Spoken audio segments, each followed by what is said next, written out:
All right, everyone, welcome back. Today we are doing another macro recap, crypto talk. We got a lot to talk about. I'm bringing back Will on the channel once again for like the fourth time. He's a common visitor here at the Aaron Bremser channel. Let's just hop straight into it. But before we do that, Will, you want to plug anything? Just the app because of Bitcoin, app because of Bitcoin Discord. Obviously, we do a lot of stuff over there as far as trading and sharing trading information. But I do a lot of it for free, anyways, on my timeline as well as on YouTube and so on and so forth. We also run a channel where we run a morning show every day, just kind of on typical markets, so on and so forth. Yeah. So for you guys first time watching, if you don't know Will is an absolute beast, amazing trader, amazing at macro, but we're just going to hop straight into it. Will, how are you feeling about the markets since we last talked and everything? What is the sentiment, overall sentiment in crypto right now? What are we looking at? Well, I don't want to be those guys talking about up only, but this is what it's been. I think just people got to really kind of evaluate the market for what it is and just kind of zoom out with their timelines. So many people, they don't really believe in charts. I get it. I wasn't a believer at first either, but like once you get into it, you understand the momentum and the movements of money flows. It's really not that difficult to really see kind of the forest and the trees and so on and so forth. I think like as far as Bitcoin goes, I think they're in for a surprise. I really do. I think that a lot of people are going to be really surprised with the actions of Bitcoin. I mean, look at where we're at today. Where we hit 47K. Oh my! Yeah, I think we did. We remember when it bounced down to 40, and everybody told us we were going to 33, and it's like, dude, you guys have no clue. It is like literally no clue. I just want to say real quick, it is insane how we saw in the past day the alts kind of get shaken up, and everybody, like some people on crypto Twitter, were like going bananas, and the next day, literally like all the alts back. We see Solana bounce from like 80 to back to 100. ICP's bumping from 10 to almost $14 again. Like, I mean, things are looking extremely bullish. And of course, we have the big spot Bitcoin ETF thing that's going to be happening, which I think is definitely driving a lot of this FOMO. But what do you think about the spot ETF? What do you think is going to happen? I think people are too anticipated on the short-term returns versus the long-term longevity of a spot ETF. People are expecting some kind of like massive pump off the ETF, which don't get me wrong. I think there'll be reaction based on the ETF. Don't get me wrong. Like definitely think there'll be a reaction. I think it'll be a false move, maybe a local top, something like that. Maybe like 48K, we have 52K, somewhere in there. Maybe even a little bit higher, right? And then we'll get kind of crushed pretty hard, maybe like a 4K crush or a 5K crush, and then people will be talking about 33K again. And then we'll bounce back out of that, in the high 40s. I don't think people understand the magnitude of longevity and what it means for longevity versus the short-term hopefulness of a pump, right?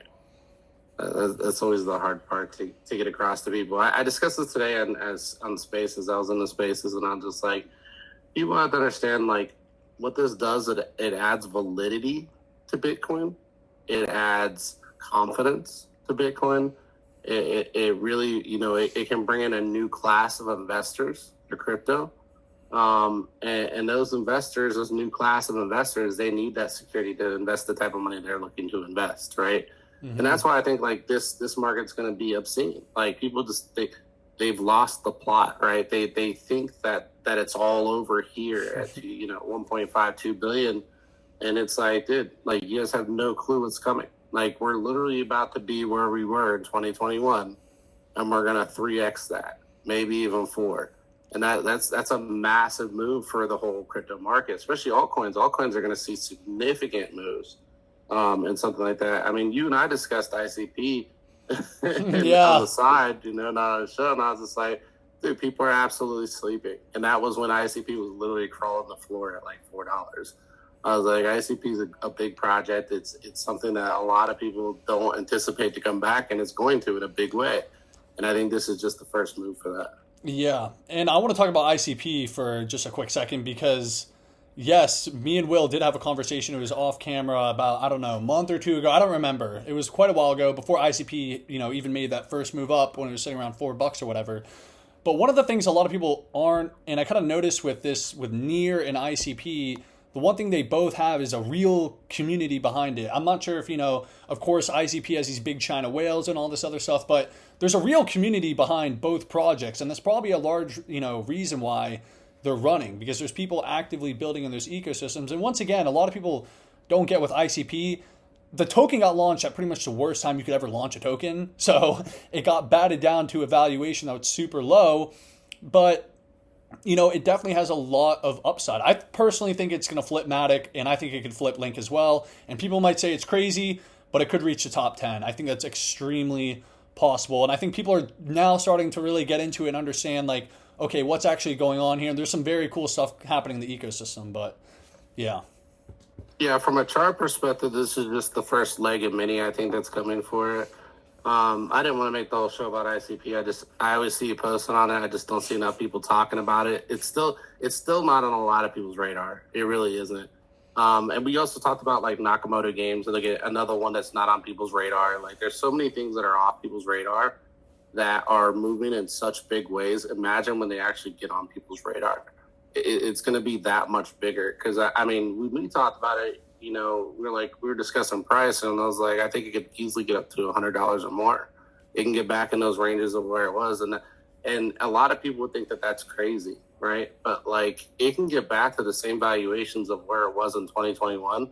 And because I think this market's going to go up so much, like at near the top, right? It'll still be below Bitcoin. It'll still be below Ethereum. It'll still be within the realm of reason and not be flipping the bigger ones, but still have a substantial place as far as liquidity goes to be in that top 10 pick.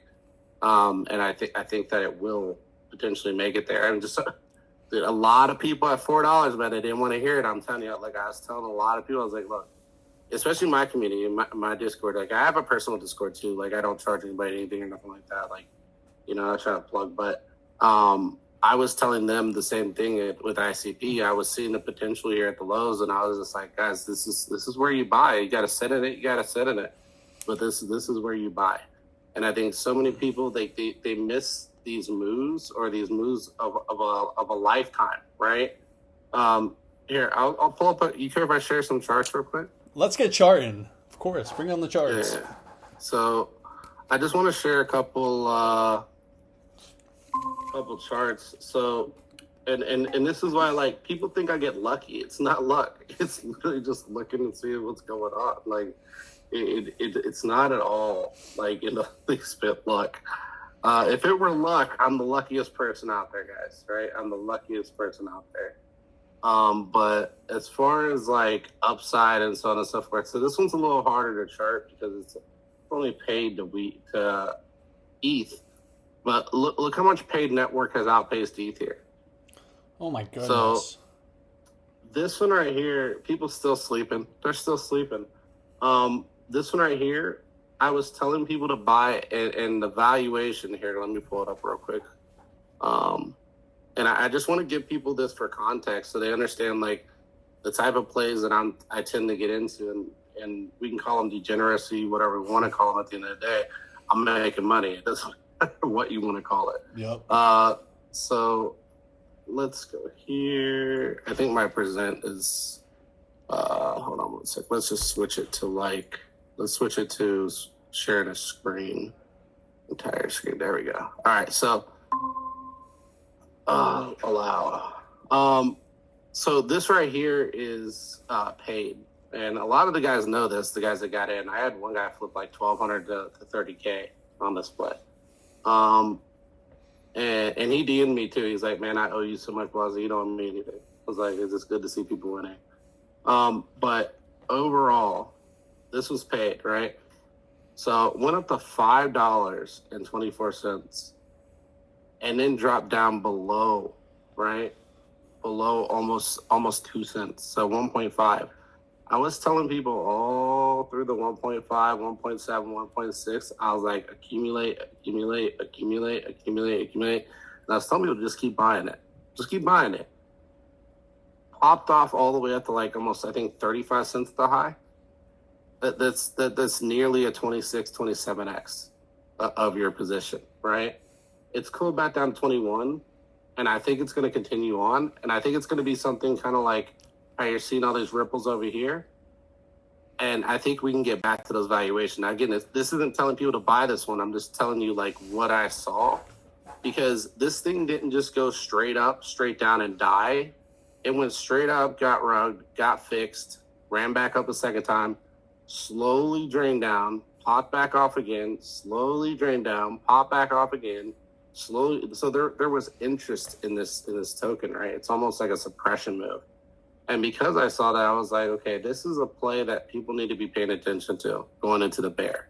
So bear markets, these are a lot of things that I was looking at. And I was not only looking at the project from like a perspective of price, I was looking at development, making sure that they were still progressing. They redid their website. They did a lot of things. They added a lot of things in the bear market to their overall product. And dude, it did phenomenal. It was a phenomenal move. And I think that these guys are just in the beginning stages of what could be great. Now, granted, again, it's not about shilling or any of that stuff. That's not my perspective. My perspective is just to show you guys kind of the concept of what I utilize from a daily basis. When we talked about this, I showed you this move right here while we were kind of trending into this line. I said, once you get back above this line of value, right, you were looking for price to accumulate to the upside. So we saw price do what? We saw price come down, tap, come up, pop off, retest the high, come back down, retest the low, and then die off below the trend. What we tend to call this in trading is a deviation. So when price gets below the trend, it's either going to fail or it's going to come back into the trend. And if it ever comes back into the trend, you have to be positioned. We then saw ICP flip the trend, come back up, and then what did it start doing? It just absolutely started popping off. And these are atypical moves. This is stupid money FOMOing into ICP right now. And I don't mean like stupid people. I mean like just stupid amounts of money, right? And this is paying attention to flows. What else told you that ICP was a good buy here? Well, not only did you have the double bottom to deviation, you had the slow dying of volume. Market makers love this. They love this because the less and less attention, the easier it is to force people into the play, right? So once volume started just absolutely dying, and it died to a position where basically this thing looked like a dead. It's not a dead project. That's the crazy part. It is not a dead. Like this is a company with real people and everything else. Like people just have no clue what ICP is building. And once you saw that volume die to these levels, I knew a market maker was going to step in to try and position. Not only that, you had this death of volume, and then you started to get ticks of life. Look, green. You're continually getting ticks of life volume where you're getting buy volume that's exceeding bear volume. And then green. And look, we're literally trading sideways, and you've got 1, 2, 3, 4, 5, 6, 7, 8. 8 out of 9 candles here, and 8 out of 9 weeks was positive, right? Anywhere is over here where that has occurred? No. This was the most that has occurred. So then what happens? After that, you get the 9th week. Boom. Massive liquidity steps in, right? Somebody takes a big position on this. Then what do? We get a bit of a die down in volume, but we're still seeing price rise. That means that your people that are in are not selling because volume's dropping. That means your buy side, your demand side is dropping, but your sellers aren't selling because your price is still continually pushing up. And so sellers are looking for something bigger, right? They're not looking for these measly 2x, 3x, 4x that a lot of people keep on, just eating out of their moves for. They're looking for a bigger move. And so when we talked about it, there's a couple different areas in the chart that you can look for. And one is here, which is where you tested, right? That's where you tested liquidity, and that's your low. And once you break back into this upper range, think of it like this. There's a few ranges here. You have your low range, which is and you can tell this is low range because you basically kind of ran down to it, popped, and then just died, right? So this was your flush move. So your flush really didn't occur as much up here at the highs as much as it did right here. This is where the project absolutely died, and I don't mean the project itself. I mean people's confidence in the project absolutely died, and they were just selling off continuously, right? And then the project popped, and they started selling off continuously again. Then the project popped, and they started selling off continuously again. And again, and again, and again. And what are we seeing? We're seeing less and less trading volume. So we're seeing people start to get more interested or less and less interested in the project. And once you start to see interest start to wane in a project, in a company that looks pretty juicy, you'll start to see bigger players start to play the other side of that, right? They'll start to push that. I mean, this is the biggest consecutive move ICP has seen almost since launch, right? Yep. This is massive. And a lot of people are fading this, but the reality is this whole range right here is the deviation, right? It wasn't just the secular deviation here. The whole range down here is the deviation. So you're still buying value even at the highs here. Because my thoughts are, is the second you break through here, you're going to trade back up to these ranges. And that's what we talked about off on the side when we discussed this is, you know, I could easily see them pushing price back up to at least here. And wouldn't it be a dream? Wouldn't it be funny if we were actually able to kind of achieve something up in here, right? And a lot of people, they just continually fade. I mean, total market cap is another great example of, you know, what is going on in the market. And again, I think it just so many people have it wrong. It's not even funny. Here's my kind of like, and I made this chart. This is not like a add-on or anything like that. Like this is just a chart that I created, but it's like a bear bull cycle thesis, right? And it's more based around, and you can see here, I started showing how we would lever up here, and we've almost followed this to a T, right? And I expect some kind of like roll into the halving, and then a breakout, maybe a roll out right after the halving, and then a breakout. Now, keep in mind, every pullback is from much higher than where everybody else has been calling, right? Mm-hmm. Every pullback is from much higher. Like my pullback here was the here, right? Everybody was expecting this thing to come up with swing fail. Didn't happen. My pullback here is from higher. It's from up here, right? And then we're going to come back into the 40s and then jump higher into the 70s, right? And then pull back from the 70s. Because here's the thing. If we get back to the 70s, like so many people, and I'll let you get some questions in if you have any. So many people here will think that it's over. And what are they going to do? They're going to shake everybody out before the actual big move. Everybody's going to think it's over the second it reaches all-time high. They're going to think liquidity flows are going to slow or stop. This is the year. This is the year to be positioned.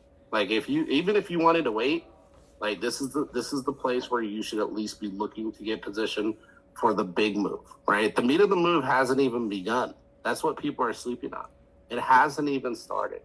The meat of the move is much higher than what most people anticipate. Now, I'm not saying we're going to, 300, 400K. It's a possibility. But I am saying that we will far exceed our previous high, whether that be 100K, whether that be 135K, anywhere in those ranges, I think we'll exceed it by a lot. I don't know if you had any questions to throw in there. Yeah, I got a couple comments to make. I was, talking about this, earlier just a second ago with somebody. If you go on Google, and a good way to kind of look at retail's, sentiment, everything, if you go on Google and look at like search trends and you put in crypto, Bitcoin, Ethereum, it's been flat.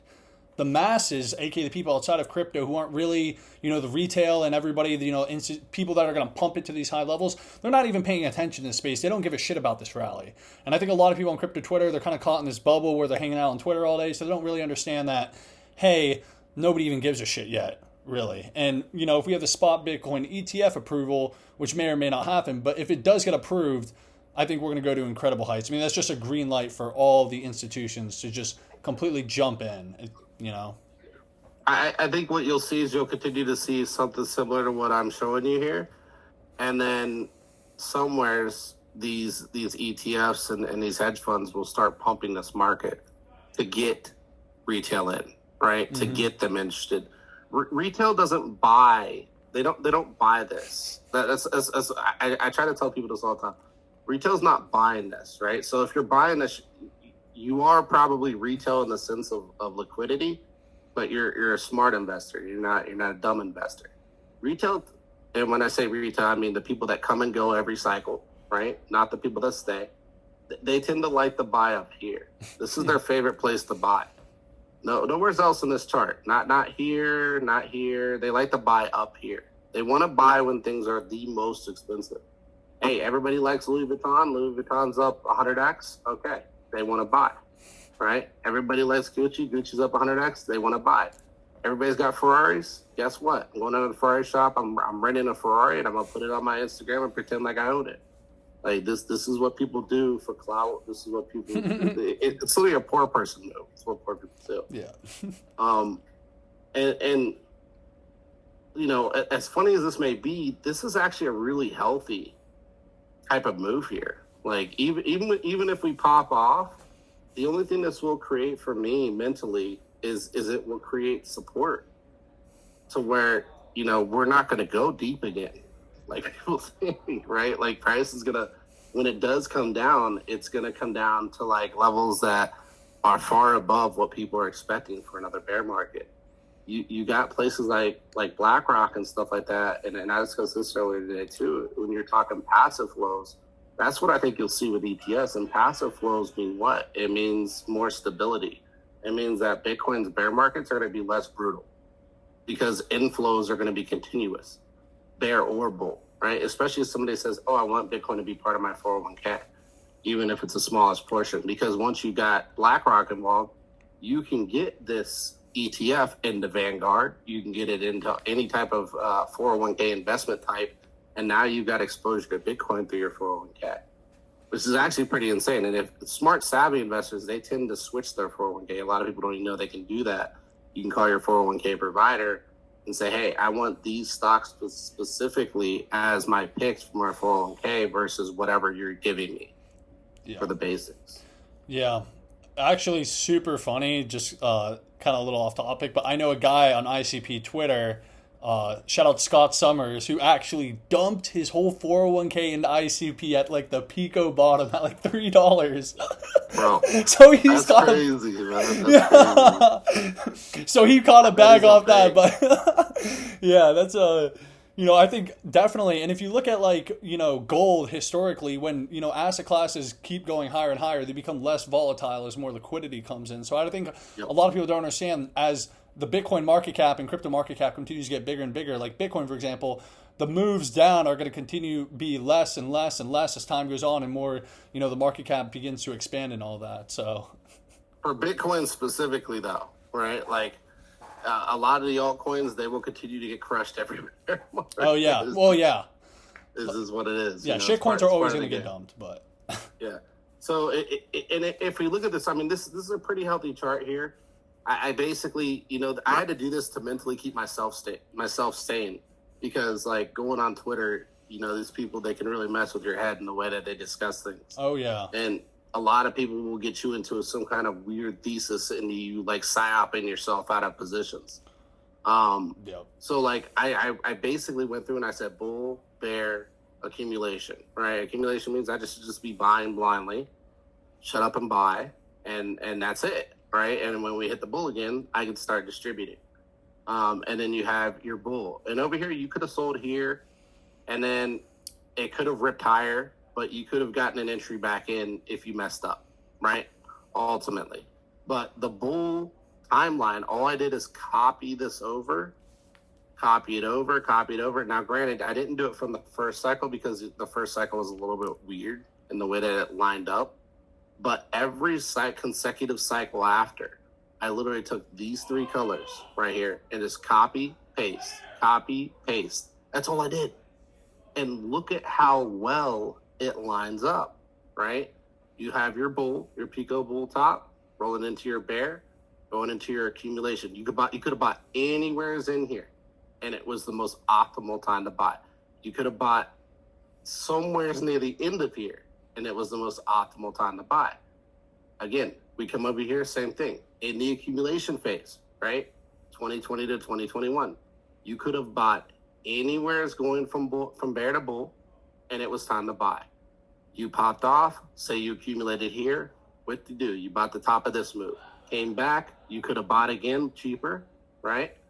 And continued to DCA this whole thing. You're basically just sideways here. It's not even like a down. Like, I know you had the COVID wick, but it's a wick. You might as well just look at this as sideways price action. It's all just to the side. And then you have your rip, right? You caught the bigger move. Now, arguably, we're in a very similar move over here, and people are just absolutely losing their mind. They're losing it because they know they missed the bottom. They know they did. Again, here's your bull, right? Where did your bull end? Well, this bull actually lined up a lot better than previous, right? If you look here, this bull lined up really well with the bear. This one, not quite so much. You kind of went into the bear a little early. But this one lined up really well, right? Came down into the bottom of the bear, took off accumulation. Again, this one lined up really well. Now, granted, you would have got scared here thinking that the market ended sooner, right? But the market rolled back out and then rolled over. And then, look, again, we don't even have to think about it. Look, you could have bought anywhere towards the end, which would have allowed you to buy the bottom, right? If you buy anywhere towards the end from bear to bull or bear to accumulation, you can pretty much get the bottom, right? And I had this before we were even here. And once you got to this positioning, you could have bought anywhere in here. Yes, you would have caught the bottom. But if you missed it, if you missed the bottom, then you could buy into the accumulation range and you would have still bought cheaper than where we are right now, right? You would have bought cheaper than where we are right now. And people are continuing to think, they are continuing to think that this thing's going to roll over. Like, look at Bitcoin once it hits a certain position, and I would say almost in the midpoint of the market, right? So once you get to that midpoint of accumulation, look, we got to stop looking at this as a black swan. We got to stop looking at this wick. Understand that this is your bottom carved out right here, right? This wick doesn't matter. It's a black swan. Stop. People need to stop looking for black swans. It's not just because you hope doesn't mean it's going to happen. Black swans tend to happen in 10-year increments. We already have one in the past 10 years. So you got to wait another 5 at least before we're going to see another black swan, in my opinion. So we have this scenario right here, and we popped off again, and people are looking for some kind of No, you don't get another retrace. This thing at best is going to break out, trade sideways, and then break out higher, and then trade sideways. And people aren't going to start believing that this is real, especially retail, until we're here again. That's where they'll start believing this is real. Yeah, it's pretty crazy to see how the sentiment has shifted so fast. I remember during just even a couple of months ago, like probably the first time we recorded, it was, crazy. Crypto Twitter is just straight filled with doomer nonsense 24/7. And also there's a lot of people, I see it in my comments all the time. They're like, oh, it's kind of crazy how they're saying I'm buying into the hype and everything when I was buying the whole bear market and was in the industry the whole bear market. But anyways, they're talking about, it's going to dump, blah, blah, blah. Like, guys, it is just started. The bull market has just begun. We haven't even had the halving. I mean, if that's not signal for what's to come, I don't know what is. I think a lot of people are just, there's still a lot of, PTSD from the bear market, and people don't understand, just because, if you think about, example, Ethereum or even Bitcoin, Ethereum ran from $100 from the COVID lows. It really went down to $60, then ran up to almost 5K in 2021. We're going to see these altcoins make crazy moves, and Bitcoin as well went from about 3K to up to 69K. Not saying it's going to produce those kind of returns, but I think we're going to, definitely crush 100K. I'm putting my money there. So, yeah. Well, I think a lot of people are just, they're upset. I understand the sentiment. You missed it. You missed probably the buying opportunity of a lifetime. You missed it. Yeah. And it sucks for a lot of people, right? And it's gonna suck even more. Here's the thing: a lot of people that missed it, they're like, "Well, blah blah blah, I missed it." You missed the bottom, but you didn't miss the move. The meat of the move is still ahead of us.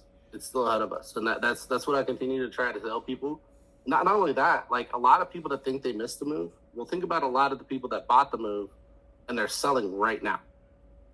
they've been selling. They sold a month ago. They sold Yeah. 2 months ago. They sold 3 months ago because they're waiting on that retrace they were promised by all the people that are doomer the market. And I'm telling you, like, those, you guys think that you're regretting missing the bottom, but in reality, they're going to regret selling too early, right? And it's the same thing with selling too late. You know, in 2022, look, I was a bear. It made sense to be a bear in 2022. And that's what a lot of people don't understand. I was shorting the market actively through 2022. I made a couple posts on it today showing my calls, basically showing every bounce and everything else. I was on top of this market like no other. And then on top of that, you know, when we got into 2023, it took me roughly about 28 days to really see that flows were real, right? Mm-hmm. And I was just like, dude, I'm not going to ignore this. I'm not stupid. Like, I see where the flip is happening. Like, people just got to pay attention. Like, if you looked at the flow at the bottom of Bitcoin and told me that's fake, I can't help you. Like, this is SPY. Look at this. Look at this God candle. Look at this God candle again. Yeah. Like, people are like, oh, it's too hot. It's moving too quickly. It moved down too quickly. Of course, you're getting the same reaction up that you got down, right? And from here, you can see healthier moves, right? You can see healthier moves. But so many people fade this, and they forget that this can turn into something like this.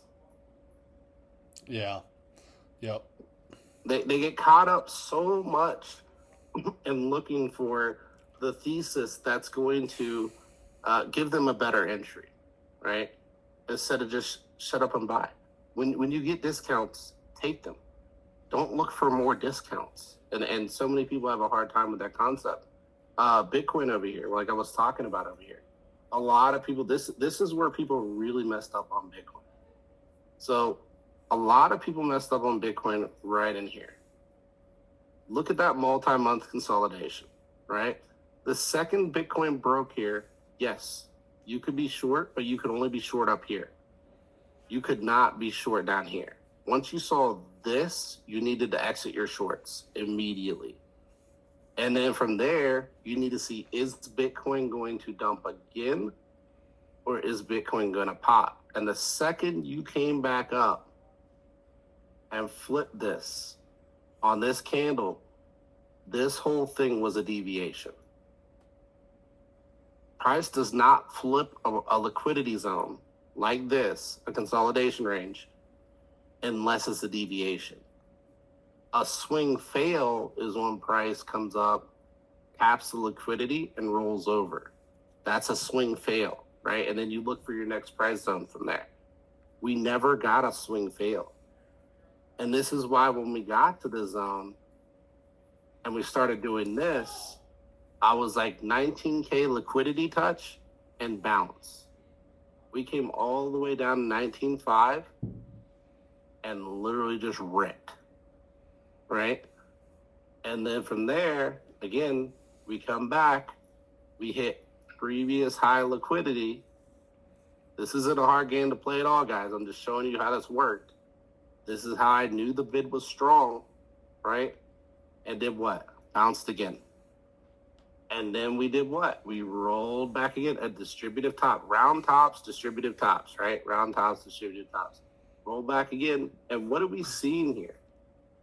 1, 2, 3, 4, 5 candles, and people still didn't think it was real. The same liquidity zone of where we touched previously, we used that as support. I was like, I got to bid here.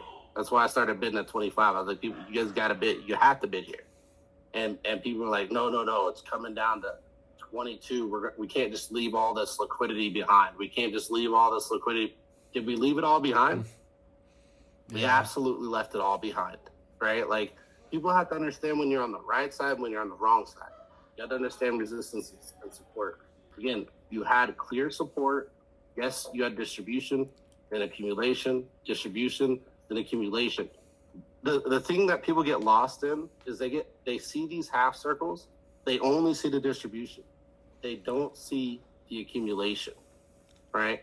They don't look at the lows. They just want to look at what's going on up here and not what's going on here. That's why support's very important. It's very, very important. Because if you can't identify what's going on at the bottom, what does it matter if you can tell what's going on at the top? It doesn't matter. You have to be able to identify both. And so this is essentially just two ranges that I looked at, and I was like, this is the place to pay attention, right? My place to pay attention here was roughly right in here. And my place to pay attention down here was roughly right in here. Oh, I didn't mean to hold that. Right in here. And then my place to pay attention here was roughly right in here. This was your deviation, right? And so liquidity flows actively held in, hit, deviation below. And you know what this turned into? You want to see what this turned into? Like, it's so many people missed the plot on this one. And I'll show you the post on it. It's actually funny. Let's see here. And I get a lot of people that hate on me every time I post it too. It turned into the biggest fake out play a lot of people ever saw, and really it was a inverse head and shoulders, right? It ended up becoming an inverse head and shoulders on the weekly time frame, and a lot of people did not want to play this one. They did not want to see it. So if we hold on 1 second, sorry.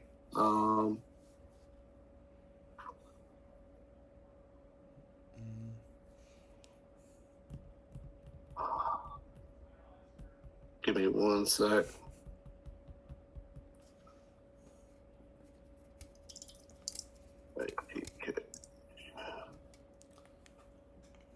If you made it this far, you should be subscribed. Definitely. But yeah, so on my profile, I had it as 19K touch and rebound. It's really that easy. And a lot of people laughed and they laughed and they laughed. And hey, guess what? Played out exactly to a T. So this was the, let me see here. Where that one? Oh, that one was Mara. Mara did a very similar move too, by the way. Oh gosh, I know. Mara ran. I'm bullish on the miners. Not Hut, but I think Rye and Mara are going to do very, very well. Yeah, and a lot of people, again, they're just going to continue to sleep on these things, continue to fade them. Easiest plays out there. I don't quite get it at the end of the day. I just think it's just too easy to play these moves and just not necessarily think too deep on them. But, a lot of people want to go into very deep analytics and stuff like that and macro talk and blah, blah, blah.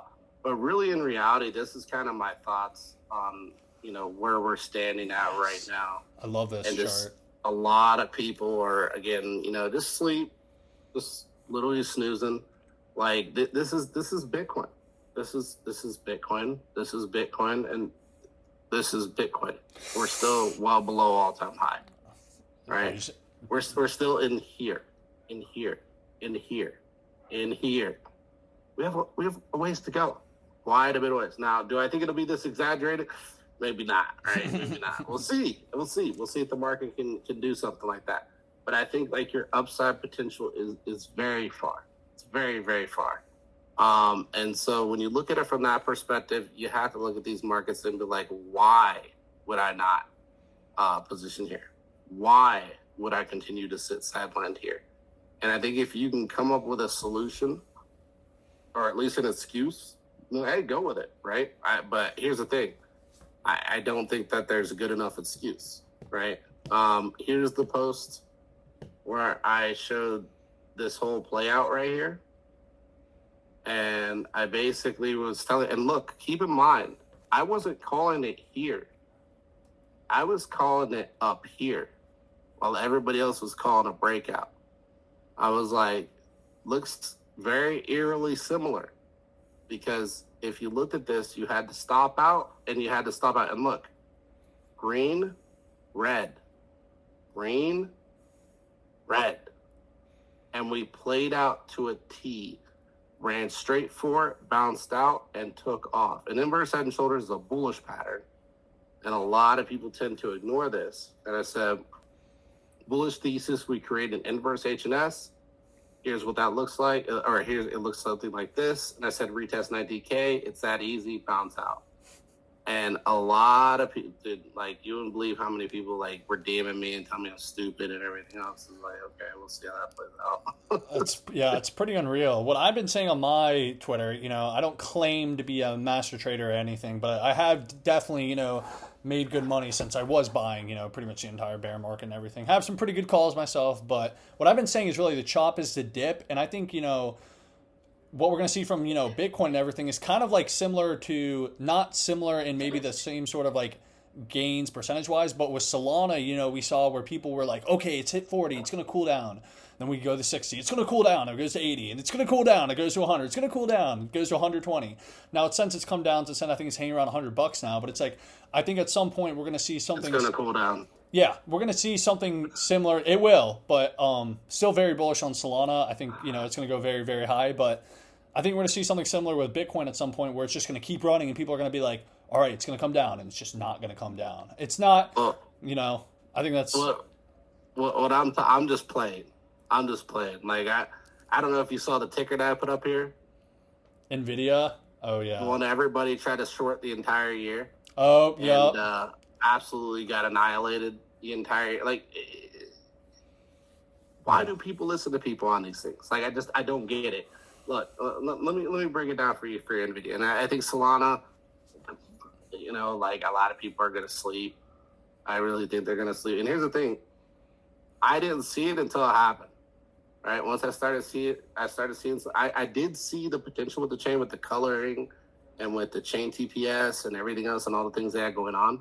But I for a while lost some hope in that one, man. I'm not even going to sit up here and try and LARP and like, I've been a Solana bull since 2021. Like in 2022, it was not looking good for Solana, especially when it hit $8. Yeah, it looked like it lost market confidence. But it did make a heck of a comeback and played that $20 range really well. And after that, that accumulation really kicked in. But here's the thing: a lot of people fade these type of moves, right? They get this market drop down, and they're like, "Oh no, it's over!" And then look, boom, right? Then they get this sideways move, and then boom. What do we see right here? What do we see right here? Drop down, boom. Market sideways. Good luck shorting NVIDIA. Good luck. Absolutely, you guys are going to get destroyed. Why would you short that stock though? It's a fucking AI stock. You don't think AI is going to be here 10 years from now? It's like short something else. The point being, these are the same people calling for tops over and over and over again. The run did its first leg, but it's just getting started. You have so much more to go, right?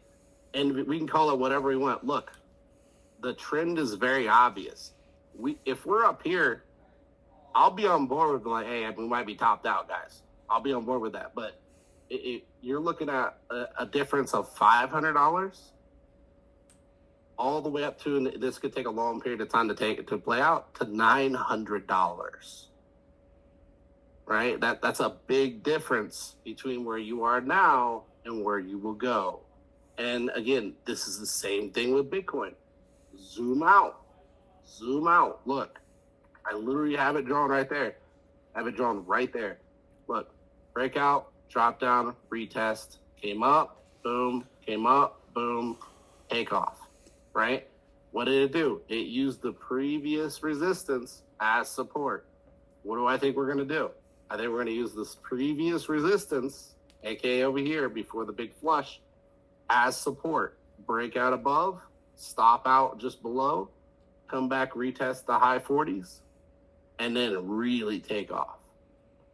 And like I see a lot of great traders, at least people I thought they were great traders.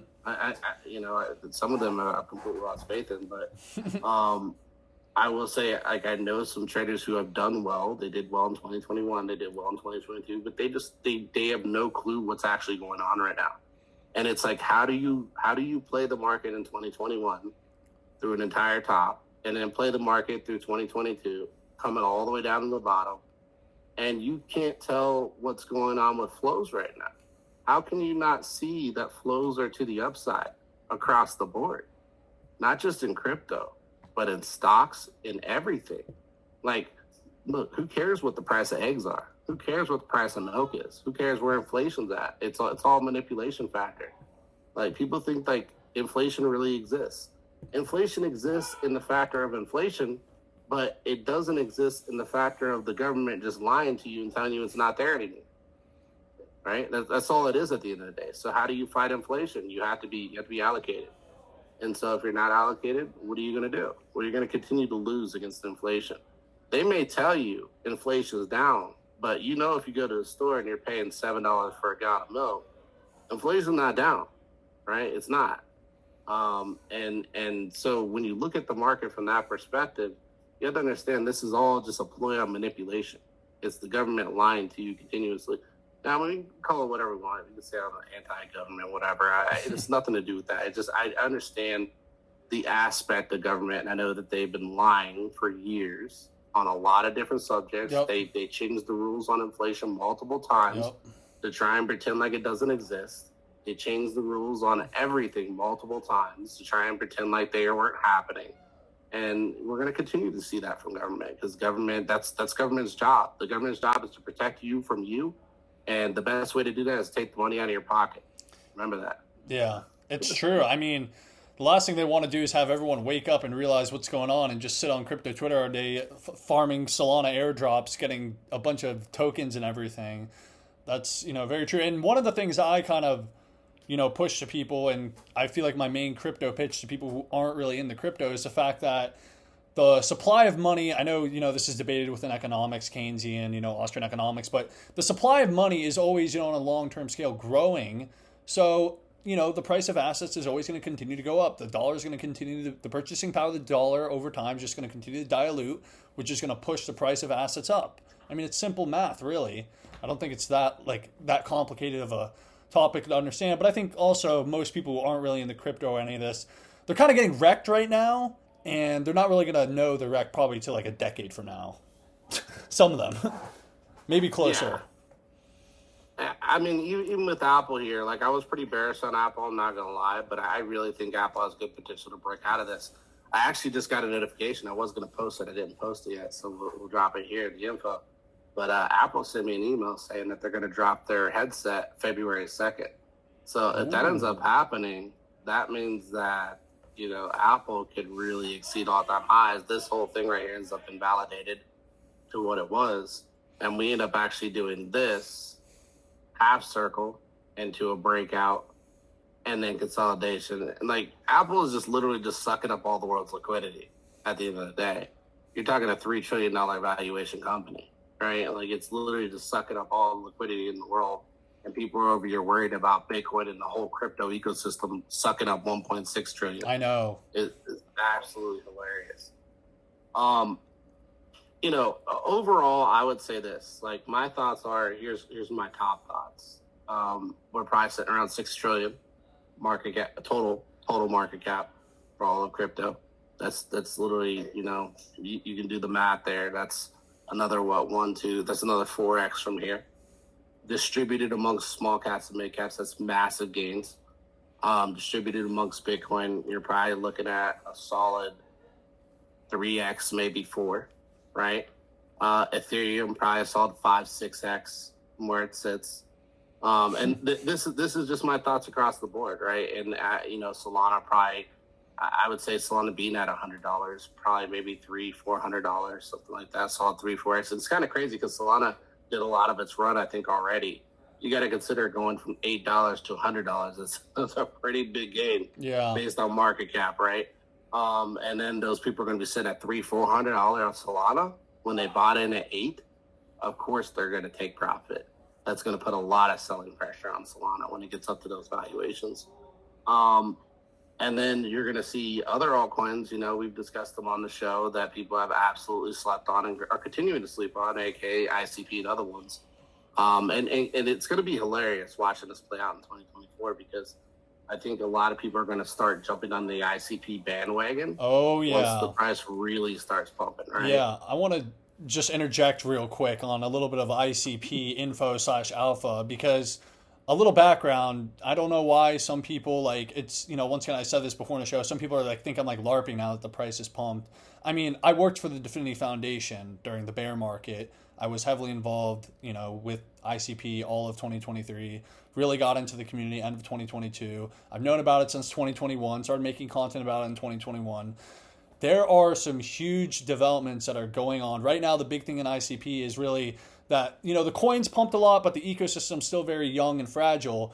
But ICP DeFi is going to be coming alive in Q1 of this year. There are some big things that are happening, in the DeFi section of ICP that I think a lot of people aren't aware yet, but they will be aware of in a couple months. And also, ICP is the Asia coin. So it's not that popular in America. I think it's going to catch on in America, but a lot of people, especially all my viewers here, they're not Chinese, they're not from Asia. But you have to understand the biggest whales in ICP, I've actually met them before at the Definity HQ. Once again, you can go on my channel, look at all my videos I made at the Definity HQ, blah, blah, blah. I'm not LARPing. They're all Chinese guys. So this is a big Asia coin. If you're bullish on crypto in Asia, you should be betting on ICP. And I talked about this in a video a couple months ago, I think in November, talking about how, the biggest Asia coin is, one of them is ICP, probably ICP and Tron, but yeah. Yeah, no, I mean, ever since ICP got crushed, like we can call it dumpster diving, whatever, right? I tend to look for the biggest opportunities when it comes to crypto. And I'm just like, I looked at this chart. I saw this kind of rounding out. As you can see here, I made it more circular. And I was just like, dude, this looks like a great opportunity. And then, with the ICP appreciation, especially recently, it's been really great because I got a lot of ICP that I staked on. I want to get that out, but not to sell here, to sell at much higher valuations. But I staked it more on the anticipation that ICP would do well, right? And I actually staked for an entire year. That was my confidence on it, right? And that was through 2022 when everybody else was selling everything off. I was just looking at things. I was like, okay, I need to start buying. And I just continued to buy the entire low here. You saw the slowdown in price action. And then, when ICP got below, man, when it got down here below 3, I was like, just steal. And like, dude, people get so scared when they see these things. I get excited. I literally get excited because I'm like, dude, I could have never imagined these prices, right? And you look at it, you literally just go to, again, I don't want to insult about ICP, but you can go to the website of some of these actual crypto projects, and they are very legitimate, right? Very legitimate. They have great websites. They have a lot of great tech that they're building, great companies, great employees. Everything's out there and open, just as much as any stock company that you can find out there. And people fade those. They fade them. And I'm just like, dude, like, I love when people fade things because it makes me even more bullish on it. Because if you don't like it, you'll like it even more at 1,000x. I'll tell you that, right? Because that's when you'll be buying and I'll be distributing to you. Yeah. And I think it's pretty funny, just I don't want to, make this the whole ICP show, even though it's been, such a big trend in crypto. All the big influencers are hating on it for some reason. But you can literally, if you ever go to Zurich in Switzerland, go downtown and you can look at the Definity Foundation. It's a real building that has real people there. You can wait around there. Maybe Dom will show up or something. Actually, don't do that. But, like, it's a real building. Literally, if you go to Zurich, you can find the Definity Foundation. It's right down there in downtown Zurich. It's a real place. It has the biggest, developer team, blockchain team, literally in the entire world. Top cryptographers. These dudes are literal fucking geniuses. Now, of course, it's had some trouble with some of the tokenomics, the investors, a lot of that, and that's what's kind of like caused a little bit of, deconfidence. Remember, we had that conversation around tokenomics. I said it doesn't matter in a bull run. It's true though. Conversation. Yeah, in a bear market, it can like cause a lot of problems, but eventually, I think what's going to happen is these big guys. I don't know if you've been looking at some of the mainstream influencers. I don't want to say their names, but the guys with millions of followers, they're just clowning on it right now. And I think eventually what's going to happen is it's going to hit a certain point, and then they're going to flip and be like, oh, they're just going to jump on it because it's going to get hot. I already see it right now. And that's what I'm saying too. That's why I wanted to give you, recognition to you specifically because you've been on top of it. That was a conversation we had a while back. I'll tell you, I've talked to a lot of people, and most people that I talk to about ICP, they're like, "Why would you buy that garbage?" And it's like I can't have a conversation with people like that. It's like I would love to have a conversation with anybody on a reason why, but I can give you tons of reasons why. I can show you the tech and everything else, and I can tell you I'd be interested in it. But when people just come out the boat with something like that, they're not like, well, why? Why would you be interested in that product or something? If you say something like that, it's a little more reasonable. If you say, why would you be interested in that garbage? It's like you can already tell out the bat, no matter what I present you, you're not gonna like it, right? And some people are gonna sit there and deny it. Man, I've had this discussion like 5 times in the past 5 days about credit cards. I remember when credit cards were the biggest fade. Cell phones were the biggest fade. Damn. Electric cars were the biggest fade. Oh, shoot. Right? Like, kind of hilarious. Hold up. I just You're lagged. good. I think you're good now. Okay. God damn it. It just lagged out of control. All right, okay, we're good. Yeah. But another one too, and I want to be clear because I tend to catch the best prices on these things. It's actually pretty crazy. ILV, I was telling people, hey, buy around 40. Came up, came back down, buy around 40. Buy around 40. And then where did we go? Boom. Straight up. We went basically straight up, hit the high here, and rolled back. Now everybody's thinking this thing's going to come back down again. I think, honestly, we're probably going to form a higher low somewhere around this range, around the $67 to $70. Again, it's not a shill. Just I'm trying to show people, like, identifying these trends is not difficult. It's not hard. Yeah. It's really not as hard as people think it is. You basically had a double tap of liquidity. That was the expectation. That's exactly what we saw, right? And then you're getting a slight pullback to make people think that you're going to come back down here. So people are going to sell off into the buy. And then the buy is going to sweep back up. Yeah. Oh, something I want to ask you about now that I'm thinking about it. Let's talk about AVAX. And I'm particularly, I do like, I think the Avalanche DeFi is going to pop off again. I think a lot of people are kind of hating on AVAX. But what do you think about the recent moves from the foundation with the whole meme coin thing and all of that? I'm particularly very bullish on meme coins. I think, the market's spoken and people love meme coins. But what do you think about AVAX in general through DeFi? I'm liking AVAX DeFi, in my opinion. I think it's really undervalued right now. But what are you thinking? I think as far as AVAX goes, I definitely think there's a lot of traction and attention there. As you see here, like I was basically just kind of trying to find that leg for AVAX. And very similar, you know what's funny? Like I was looking potentially for the lower price, but then I saw the price move. Remember we talked about that deviation with ICP? Yeah. What do you see right there? Yeah, I know. 1, 2, and then if we were to take and come over here, we were to go to, even Paid had it right here, right? Paid had a deviation. But let's go to ICP real quick. And this is why like patterns work. They tend to work because they have the biggest play potential, right? And you could take these patterns and you could play them even to the next bull. But if you look at the bottom here for ICP, everything off, right? We just look at the bottom, the double tap bottom, right in here. And we look at the deviation. And the second you break above deviation, you start to move. Well, let's pull that over here side by side with something like AVAX, for instance. And this is why like you have to pay attention because there is real interest because the flows are very similar across the board for everything. That's the thing that's where people are missing the plot. They think that this thing's pumped or that thing's pumped and don't touch this and don't touch that because of this or that.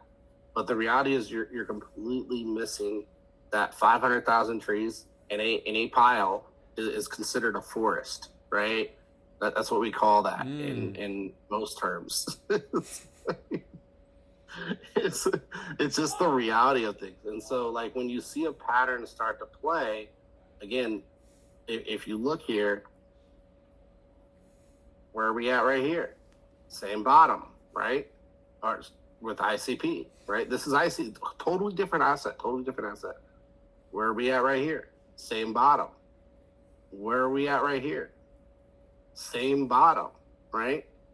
Deviation low, breakout above deviation. You could have bought either one of these assets and done exponentials. Either one. Either one. What is this telling me? It's telling me where the attention is. Mm-hmm. All right. Now, a lot of people think that it's ecosystem based. I think it's layer one based, or at least base platform based, right? So where everything exists, they all got bought up at the same time. Solana, AVAX, ICP, all the L1s, right? Or similar to an L1 type platforms got bought up at the same time. You can see the same deviation. You can see the same double bottom. Now, some people will say this is price manipulation. I think it's price interest, right?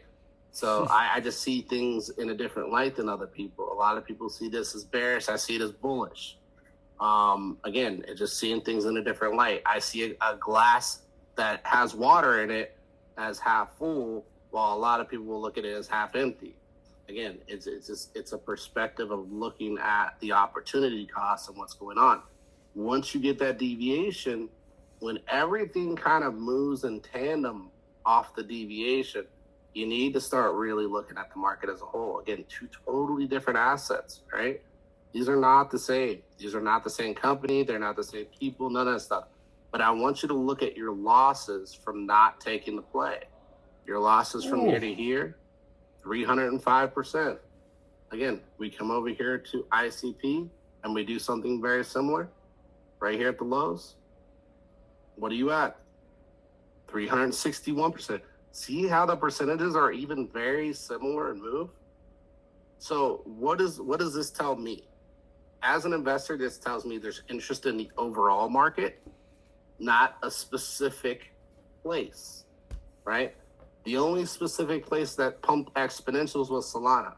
So that means pay attention to the Solana ecosystem. Everything else right now is just a play on layer ones. Where does that liquidity go from layer ones? It goes into the higher beta, the ecosystem plays. So now you have to figure out where those flows are going to go from there. They're not going to come back out. They're going to go in deeper, right? Into the higher beta. And that higher beta pumps harder than these. So that 305, that 361, you're going to double, triple that in a higher beta play, if not more. So a lot of people aren't even thinking that way. They're thinking, oh, it's topped, it's over, blah, blah, blah. No, liquidity moved in to stay. They bought the L1 so they can play on the chain. That's what they did. Yeah. And they positioned at the same time. This is almost the same liquidity. That's the crazy part here. And like, this is literally almost the same liquidity that moved in at the same time and all these chains at the same time. Yeah. It could be one big player, one big market maker, who knows? But the point being is they're coming to play. That's what they're coming to do. They see the opportunity cost. They know a lot of people want cheaper prices, so they're playing the pain trade. What's the pain trade? Well, it's moving into a little bull market while you sit sideline and continue to seethe on the side. That's the pain trade. Yeah. And I think, to what you're saying about the ecosystem tokens running and everything, I think I talked about this actually in the Near Protocol ecosystem. I made a video when this thing was literally trading for basically for free, the biggest meme coin in Near Protocol, which has recently got a lot of attention. It was the token that ran the hardest. So Near Protocol ran a ton and the ecosystem ran. And the hardest running token was Nico, the biggest meme coin. I actually made a video on it 3 months ago talking about the team and everything. And it ran like 5,000%. And it's, ran up to about a non-diluted $5 million market cap. And now it's been hanging around the 2 million range, just kind of chopping there. But it's stuff like that. Like a lot of, people want to fade it. But the plays I like for the ecosystem are like, where are the biggest dexes? What are the biggest meme coins? What are the people who are building during the bear market? Those are the projects that are probably going to run. As long as, there's some actual utility and activity going on, just look at the projects that people are actually using and giving a shit about. It's not too difficult. But, yeah. Let's visit this again. Touch one. What do you see across the board on all three? Yep. It's got that rollover. And then touch two. Boom. What do you see across the board on all three? Yeah, it's the same fucking chart. Touch three. Deviation low. What do you see across the board on all three? Yep. Deviation low. Breakout. Almost what? Almost all at the same time. These are three different ecosystems there. Three different ecosystems. Nobody's talking about this. Nobody's dropping this alpha for anybody. I'm dropping this exclusively on here. Like, I haven't told anybody any of this stuff. Yeah. Again, this is me looking at liquidity and flows and seeing interest across the board in crypto. This is not just an interest in Solana. This is an interest in the entire crypto ecosystem. Because I can tell you, on the way down, look, what do you see? Yep. You see the people just losing confidence. Did we top out all at the same time? Yeah, literally. On all three chains? Yeah, pretty much. We bounced at the same time on all three chains. It's just some were more bullish than others, right? And if we looked at percentage gain, I guarantee they're all within the 300 percenters here. Let's take near from low to high. Close. It was a little shy of 300%. So 271, 305, 361. Yeah. Liquidity shifting into every single asset out there across the board. The market's moving. Like, people just got to get off their whole thesis of bear and, recession. Recession's later. It doesn't come now. It's later. So you guys got to understand that. You're going to miss the whole market because you're built on a recession that's coming probably a year, 2 or 3 down the road. Yeah, it's literally all the gold and Wall Street silver guys who are like, yo, dude, the fucking bear market's going to come because we need my metals to go up. And it's like, brother, it's not happening right now. It's going to happen at some point, just now's not the time. What do you think of this, Aaron? I mean, what are your thoughts here as far as, like, all this? I mean, I think it's totally different chains. I think it's pretty bullish. I mean, I remember it was Solana that popped, and then everything was moving. Then AVAX popped, and then Near popped, and then ICP popped. But, yeah, it's pretty much the same story. I think this is, like, really cool. I actually, when you were talking, I took a screenshot of that. I'm going to put that on Twitter because I think this is, something a lot of people need to look at and actually see. Hopefully, maybe they catch the next bear market, bottoms and everything and all that stuff. But I think they're all going to go much higher. And I think also when it comes to some of these L1s, besides some of the big, ecosystem tokens, a lot of, the liquidity is going to flow like Near, ICP, AVAX. Those coins, those layer 1 coins within themselves are going to run a ton. So like Near, for example, probably could go to like $100. Now that might sound absolutely insane. It's very possible. It's possible. It was sitting around $30, in 2022, etc. When I had that little run up. But sitting around $23, but it's possible it could do something crazy and go to like $50, $70. Same with ICP. I think a lot of people are sleeping on these L1s that, people are kind of trashing them around because, they launched at a bad time or this or that, but they're actually building and there is real people in these ecosystems. Let's say I'm super bearish. I'm just so bared up, right? I think everything's going to end at a certain point and none of these valuations come to fruition. My most bearish take I can give you is like all-time high for all of these. And again, that's $22, $20 Near, right? And that's from 3. That's $151 AVAX. I think we're going to see that again, if not higher. Oh, much higher. And, I'm just giving the worst possible scenario I can give people, right? Yeah. And the worst possible scenario is not down here at all. Like, I'm not even going to attempt to even talk about that because it's much higher. Worst possible scenario here is $90 ICP. Imagine if you bought at $3, guys. Imagine if you bought AVAX over here at 10. I know. Imagine if you bought Near at $1. I know. I remember that it dropped to $1, and I was, it's funny because I remember the bear market. I was before I got really heavily. Purchases.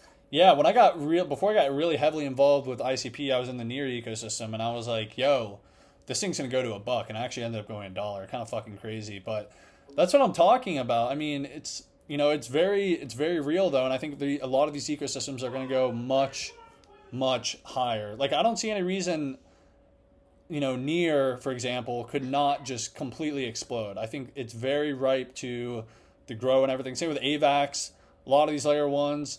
I would say the coins, let's talk about a little bit what we're actually bearish on for a second. You know what I'm very fucking bearish on? I'm bearish as fuck on Matic. I think I'm cutting them out. I think they're going to drop. I think a lot of coins are going to end up flipping Matic. I think ICP is going to flip it. People might call me crazy. It's very possible in my opinion. I have seen a lot of development specifically on the Matic ecosystem, and they are working actively to suck up as many projects as they can. I know people that are working on there. Jonah, I don't know if you know him, but no. He's a pretty good game dev, and he's working actively on their chain, developing some cool stuff. I don't know precisely, the overall project that he's creating, but he has dropped some art and stuff like that that's involved with it. Looks pretty good. And I know some other projects that are specifically working with Matic. Now, here's the thing. Do I think Matic will bring life-changing games? No. No, that was last cycle. Do I think that you can go on their ecosystem and find life-changing games through projects that exist on Matic? Yeah, I do. I do think that that's a possibility, and that's always what we're looking for, right? We're 100%. looking for the highest bidder place. I don't even know why I don't have it on here. Yeah, I'm not saying Matic's definitely going to run. The ecosystem's definitely going to run. I'm just saying it's not going to run as hard as everything else. I think last cycle was kind of like, when it went from like 20 cents to like fucking, or not even 20 cents, went from like a cent to like $1, $2 or whatever it was. That was crazy. Here's the most bullish thing I could think when I look at Matic is like you ran these lows really well, and a lot of people faded it, right? A lot of people faded it. And so as long as you continue to use that as your trend, essentially this could turn into a pennant, which, where that goes, nobody knows because you had no bottom, you have no top. So it's like this will either be a massive breakout for Matic or it'll be a massive failure. And I think the market is just too bullish for a failure. So I have to play the long side on this. So a coiling pattern is really indicative of some kind of like bigger move, right? Yeah. I know that may not play in the thesis what a lot of people are thinking, but I could see Matic far outpacing what a lot of people's expectations are. Like $11, nothing too fantastic, but like $11-12 Matic, maybe 15, somewhere's in the higher ranges. I could definitely see it doing a leg from here and really kind of moving off of this pennant that's kind of forming here, just because it's a tightening pattern. I love tightening patterns. They're either very bullish or very bearish, and you should play them depending on how the market's playing. The market's playing very bullish, so I would play this to the long side.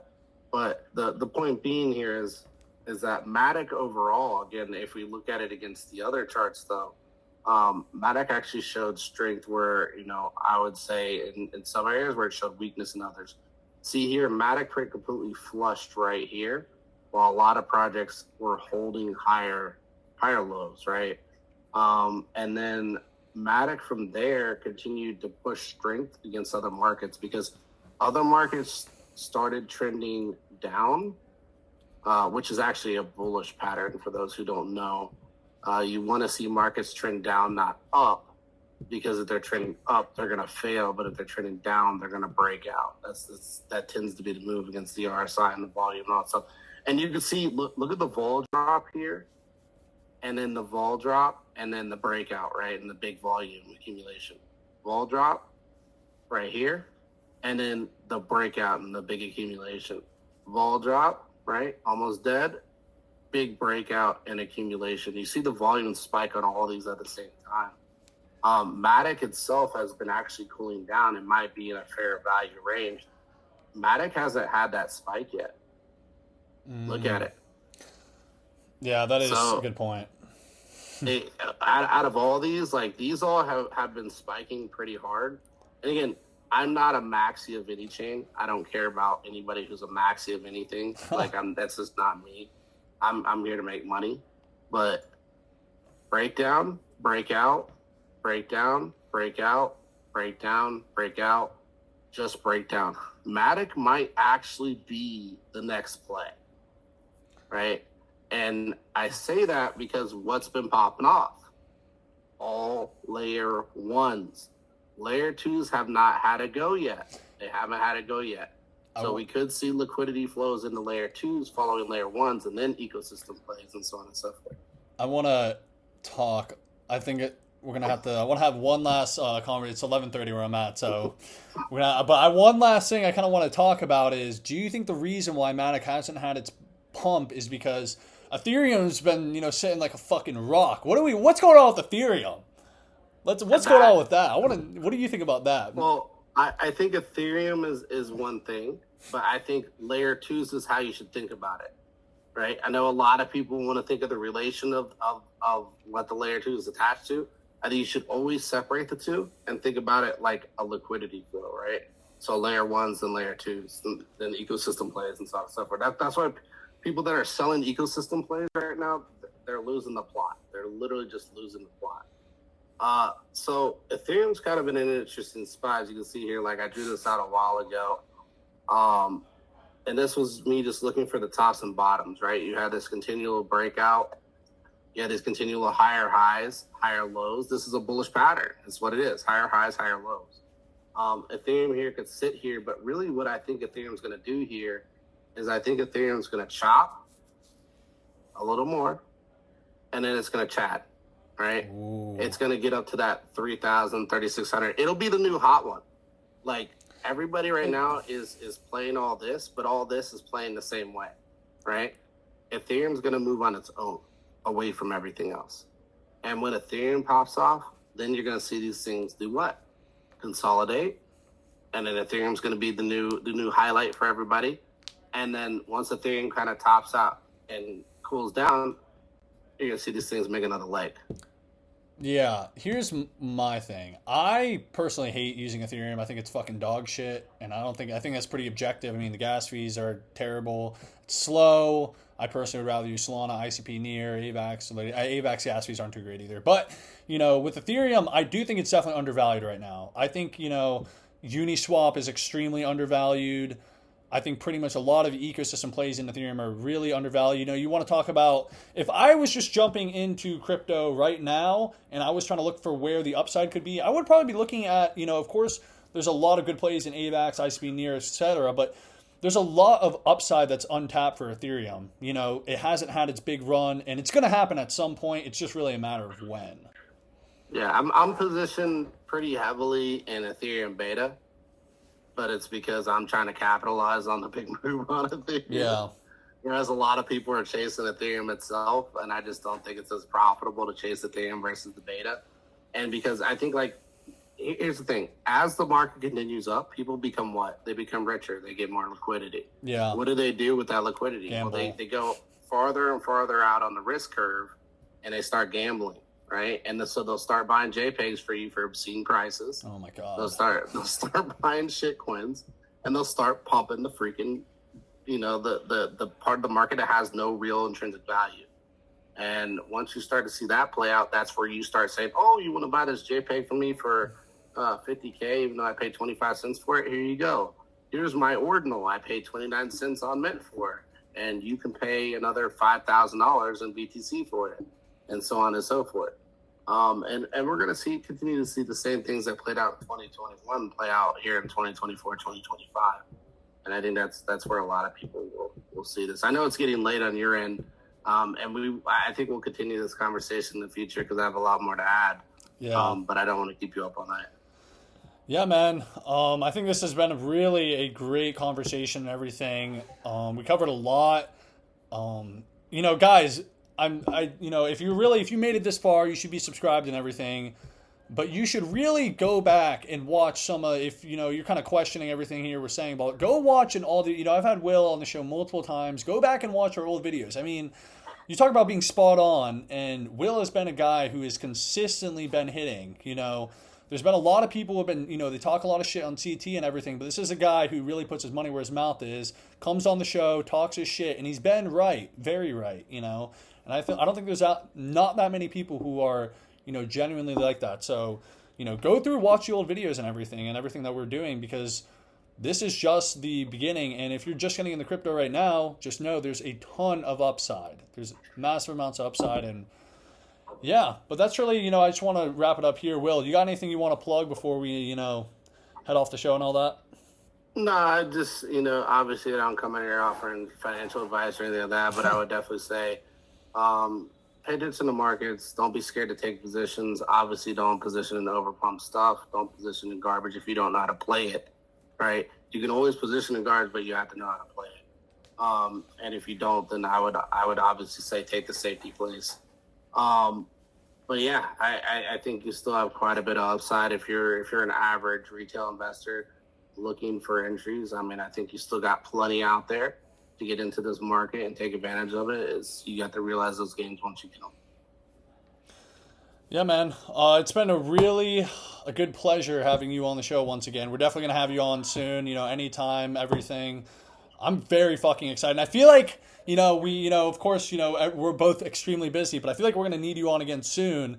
Because we have the spot Bitcoin ETF approval or denial that's gonna come, and that's gonna completely change everything that is happening, depending on whether it gets applied or approved or denied. But yeah, guys, if you enjoyed and if you made it this far, make sure you subscribe, leave a like, leave a comment, go follow Will on all his socials. Will, where do they go and find you? Will's Outlook on Twitter, Will's Outlook on Instagram, and also YouTube. But I haven't posted in a long time, so just follow Aaron. I'll be on here most. Yeah, just follow me, guys. All right, and yeah, if you watched this far, thank you for watching. So we'll be back soon.